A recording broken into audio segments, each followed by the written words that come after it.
O profeta que afundou na lama e foi abandonado por Deus. Existe um momento na vida de todo ser humano em que o silêncio pesa mais do que qualquer palavra jamais poderia pesar. Um momento em que o céu parece fechado, em que as orações parecem bater no teto e voltar sem resposta, em que a alma olha ao redor e não encontra ninguém. E nesse momento, a pergunta mais honesta que já saiu dos lábios de um filho de Deus emerge com toda a sua dor: onde está Deus agora? Essa pergunta não é fraqueza. Ela é profundamente humana. E o que poucos percebem é que essa pergunta foi feita, de maneira silenciosa, por um homem que estava afundando, literalmente, na lama. Ele se chamava Jeremias. E a história dele, registrada no 38º capítulo do livro que leva seu nome, não é apenas história antiga. Ela é um espelho.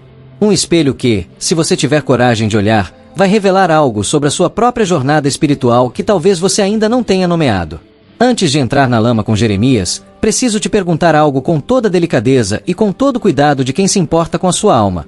Você tem sentido que Deus está distante? Que o fervor de antes se foi? Que você continua fazendo as coisas certas por fora, mas que por dentro algo apagou? Que a palavra não fala mais como falava? Que o louvor não alcança mais o mesmo lugar? Que a oração virou rotina vazia? Se sim, não feche essa janela. Porque o que você vai ouvir agora não é condenação. É companhia.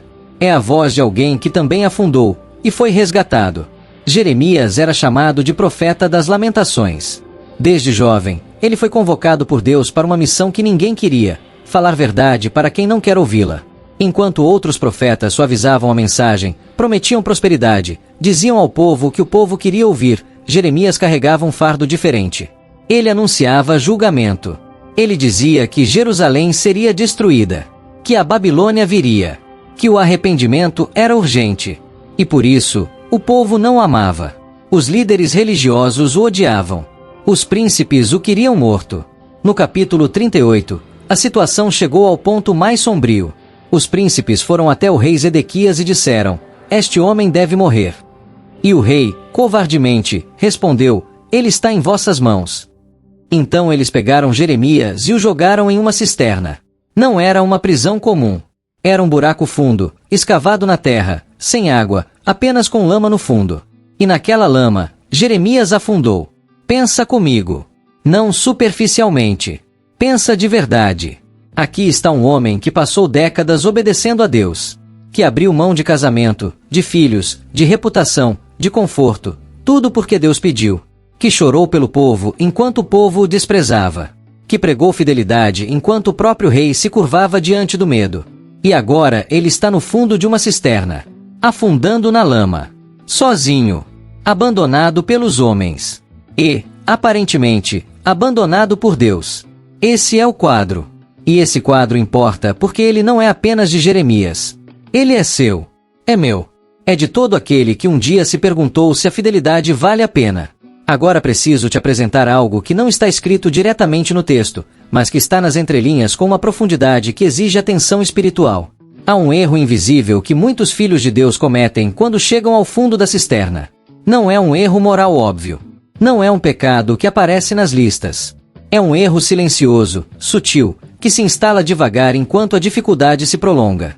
E esse erro é o seguinte: começar a medir a presença de Deus pela ausência da dor. Quando as circunstâncias são boas, quando o ministério floresce, quando as pessoas nos reconhecem, quando a oração parece ser respondida rapidamente, é fácil sentir que Deus está próximo. Mas quando a cisterna vem, e ela vem, quando o fundo da lama é a nossa realidade diária, uma crença começa a se infiltrar na alma sem que percebamos. A crença de que Deus nos abandonou. Ou pior, de que nunca esteve realmente conosco. Ou ainda pior, de que Ele está punindo. Que algo que fizemos ou deixamos de fazer nos colocou fora do alcance da sua graça. Esse pensamento não chega com fanfarra. Ele chega silencioso, como a lama que sobe devagar. Ele se mistura com a teologia que aprendemos e começa a distorcê-la por dentro. E antes que percebamos, não estamos mais orando de fé. Estamos orando de culpa. Não estamos mais servindo por amor. Estamos servindo por medo. Não estamos mais nos relacionando com o Pai. Estamos tentando aplacar um juiz. Esse é o erro espiritual invisível que quero nomear hoje, a crença de que a lama é evidência do abandono de Deus. E esse erro passa despercebido por razões muito específicas. A primeira é que ele parece humilde. Quando alguém está sofrendo e diz acho que Deus está me punindo, as pessoas ao redor frequentemente respondem com compaixão, mas não com correção. Porque parece que essa pessoa está sendo espiritualmente responsável. Está reconhecendo a própria falha. O que ninguém percebe é que por baixo dessa aparente humildade pode estar se escondendo uma visão completamente distorcida do caráter de Deus. A segunda razão é que esse erro se alimenta da ausência de sinais. Quando Deus parece silencioso, a mente humana tende a preencher o silêncio com interpretação. E se a nossa teologia emocional, não a que pregamos, mas a que sentimos no escuro, for baseada em desempenho e merecimento, o silêncio de Deus vai ser interpretado como rejeição. Enquanto na realidade o silêncio de Deus pode ser o espaço onde Ele está formando em nós algo que o barulho nunca poderia formar. A terceira razão é que esse erro é socialmente invisível. Por fora, a pessoa continua servindo, ministrando, talvez pregando. Mas por dentro, ela está afundando. E como não existe um sinal externo visível, ninguém pergunta. Ninguém percebe. E a pessoa continua sozinha com a lama até os joelhos, depois até a cintura, depois até o pescoço. Jeremias estava nesse lugar. E as consequências desse lugar são profundas. A primeira consequência é o esgotamento da identidade. Quando você acredita que Deus te abandonou, você perde a âncora do quem você é. Porque a identidade do Filho de Deus não é construída em cima de conquistas ou reconhecimentos. É construída em cima do relacionamento com o Pai. Quando esse relacionamento parece rompido, a pessoa começa a se perguntar quem ela é sem Ele. E essa pergunta, no fundo de uma cisterna, não tem resposta fácil. Segunda consequência é a paralisia espiritual. A lama não mata imediatamente. Ela imobiliza. E isso é o que o abandono percebido faz na alma. Ela não te mata de um golpe. Ela simplesmente vai tornando cada passo mais pesado. A oração fica difícil. A Bíblia parece sem vida. O louvor parece hipócrita. E a pessoa começa a funcionar no automático espiritual, fazendo tudo por hábito, sem nenhuma conexão real. A terceira consequência é o ressentimento velado. Quando acreditamos que Deus nos abandonou depois de tanto sacrifício, depois de tanta obediência, depois de tanto esforço, uma amargura começa a se formar no coração. Não é uma amargura que se expressa abertamente, porque a pessoa ainda teme Deus o suficiente para não blasfemar em voz alta. Mas é uma amargura que se manifesta na forma de distância emocional, de cinismo espiritual, de indiferença gradual. Jeremias conhecia esse território. Ele mesmo, em outros capítulos do seu livro, foi completamente honesto com Deus sobre o que sentia. Ele disse: "Maldito o dia em que nasci." Ele disse que Deus o havia enganado. Ele disse que se tornará motivo de chacota. Jeremias não escondeu sua lama espiritual atrás de versículos bonitos. E isso é importante, porque Deus não fugiu dessas palavras. Deus não rejeitou Jeremias por ter sido honesto sobre a dor. E agora chegamos ao coração dessa mensagem. Ao lugar onde a graça entra. No capítulo 38, enquanto Jeremias está afundando na lama da cisterna, um homem aparece. Seu nome é Ebed-Meleque, um etíope, um servo estrangeiro do palácio. Esse homem vai até o rei Zedequias e intercede por Jeremias. E o rei autoriza o resgate.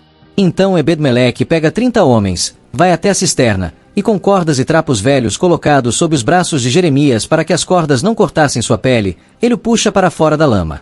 Repara na delicadeza disso. Ele não jogou apenas uma corda.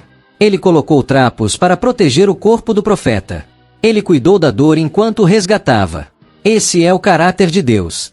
Quando Ele resgata, Ele não simplesmente te tira da lama. Ele cuida de como te tira. Ele pensa nos seus machucados. Ele coloca proteção exatamente onde você está mais vulnerável. Mas aqui está a verdade bíblica que precisa ser dita com toda a responsabilidade. Ebed-Meleque não apareceu imediatamente. Jeremias passou tempo na lama. Tempo real. Tempo doloroso. Tempo em que o silêncio de Deus poderia ser facilmente interpretado como abandono. E Deus não estava ausente nesse tempo. Deus estava trabalhando. Em Ebed-Meleque. Em Zedequias. Nos detalhes que Jeremias não podia ver do fundo da cisterna. Isso é o que a teologia emocional distorcida não consegue processar. Que Deus pode estar profundamente presente e completamente ativo em uma situação onde sentimos completamente sozinhos. O silêncio de Deus não é evidência de sua ausência. É muitas vezes evidência de que Ele está trabalhando em dimensões que estão além do nosso campo de visão. O salmista disse: "Ainda que eu andasse pelo vale da sombra da morte, não temeria mal algum, porque tu és comigo. Não porque tu me livraste da sombra da morte imediatamente, mas porque tu és comigo dentro dela. A presença de Deus não é prometida como ausência de vale. É prometida como companhia no vale. E Paulo, escrevendo da prisão, disse: aprendi a contentar-me em qualquer estado em que me encontre. Aprendeu. Não nasceu sabendo. Não recebeu uma revelação instantânea. Ele aprendeu. Na lama. No sofrimento. Na espera. E nesse processo de aprendizado, ele descobriu que a graça de Deus era suficiente não porque removeu a dificuldade, mas porque foi real dentro dela. Isso não é promessa fácil. Isso não é teologia da prosperidade embrulhada em linguagem de sofrimento. Isso é algo muito mais sólido e muito mais difícil. É a convicção de que Deus é fiel mesmo quando não sentimos. De que Ele é bom mesmo quando a lama está no pescoço. De que o seu caráter não muda conforme as nossas circunstâncias mudam. Agora quero te convidar a algo. Não há uma fórmula. Não há um passo a passo. Mas há um exame honesto. Esse tipo de exame que só acontece quando a gente para completamente e deixa o Espírito Santo fazer o que só Ele pode fazer. Você tem medido a presença de Deus pela ausência da dor? Você tem confundido o silêncio de Deus com o abandono de Deus? Você tem servido de fora enquanto por dentro está afundando, e ninguém sabe, e talvez você mesmo não tenha nomeado ainda o que está sentindo? Não existe vergonha nisso. Jeremias passou por isso. Paulo passou por isso. Os salmistas passaram por isso. E eles não foram julgados por ter passado por isso. Eles foram encontrados por Deus no meio disso. O que Deus pede não é que você finja que a lama não existe. O que Ele pede é que você não interprete a lama como evidência de que Ele não está mais com você. Porque essa interpretação é uma mentira. Uma mentira que o sofrimento torna muito convincente, mas que a cruz de Cristo desfaz completamente. Porque se Deus não poupou o próprio Filho, se Ele permitiu que o mais justo de todos os justos morresse da maneira mais injusta de todas as mortes, então a dificuldade na sua vida não é prova de que Ele te abandonou. É prova de que Ele está fazendo algo que vai além do que seus olhos conseguem ver agora. O abandono que você teme ter sofrido já foi suportado por alguém em seu lugar. Jesus, na cruz, gritou: meu Deus, por que me abandonaste? E Deus respondeu com a ressurreição. Não imediatamente. Depois de 3 dias no sepulcro. Depois do silêncio mais profundo que qualquer ser humano já suportou. Mas Ele respondeu. E Ele vai responder à sua lama também. Não necessariamente da maneira que você imagina. Não necessariamente no tempo que você escolheria. Mas com a fidelidade de quem nunca quebrou uma promessa e não vai começar com você. Se hoje você está no fundo de uma cisterna, quero que você faça uma coisa. Só uma. Não tente sair sozinho. A lama não se vence com força de vontade. Ela se vence com corda. E a corda já foi jogada. Ela se chama graça. Ela foi esticada do céu até o fundo da sua cisterna no momento em que Cristo morreu por você. Segura ela. Mesmo com as mãos cheias de lama. Segura ela. E se você tem alguém ao redor que está afundando, seja Ebed-Meleque para essa pessoa. Vá ao rei. Interceda. Depois pegue os trapos, chegue perto, e com cuidado de verdade, sem julgamento, sem sermão apressado, ajude a tirar aquela pessoa da lama. O mundo está cheio de cisternas. E a Igreja de Cristo foi chamada para ser o lugar onde as pessoas afundadas são puxadas para cima com os trapos da misericórdia. Vamos orar juntos. Pai, nós não sabemos o que cada pessoa que está ouvindo essas palavras está carregando. Mas Tu sabes. Tu vês a lama. Tu ouves o silêncio que por dentro grita. E nós viemos diante de Ti não com fórmulas, não com promessas fáceis, mas com a crença de que Tu és fiel. Que o Teu caráter não muda. Que a Tua presença não depende das nossas circunstâncias. Nós pedimos que o Teu Espírito encontre cada alma afundada hoje. Que Tu mandes os Teus Ebed-Meleques. Que Tu protejas com os Teus trapos de misericórdia os lugares mais machucados. E que nós aprendamos, como Paulo aprendeu, a Te encontrar em qualquer estado em que nos encontremos. Que a graça que foi suficiente para ressuscitar o Teu Filho seja suficiente para segurar a Tua família no fundo de cada cisterna. E que quando formos puxados para fora da lama, tenhamos olhos para reconhecer a Tua mão em cada corda que apareceu. Em nome de Jesus. Amém.